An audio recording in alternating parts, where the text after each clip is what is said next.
Ready to ditch the realtor and become a land buying boss?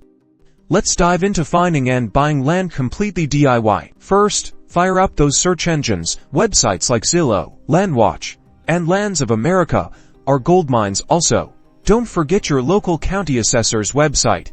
Typically, they have detailed property maps and information. Cast a wide net, noting things like property size, zoning, and access to utilities. Time for due diligence. Visit the property in person, walk the borders, check for obvious issues like flooding, and even take a soil sample. Contact the local zoning department, confirm permitted uses and potential restrictions. We'll want to know if you can build that tiny home, raise chickens, or whatever your land dreams require.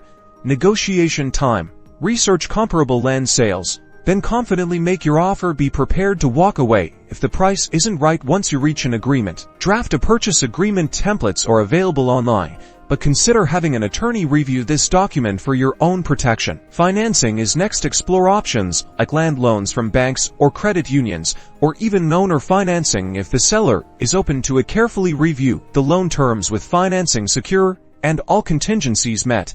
It's closing time. Get ready to sign the paperwork, transfer funds, and officially become a landowner. Congratulations, you've successfully navigated the land buying process solo. Now, go build your dream.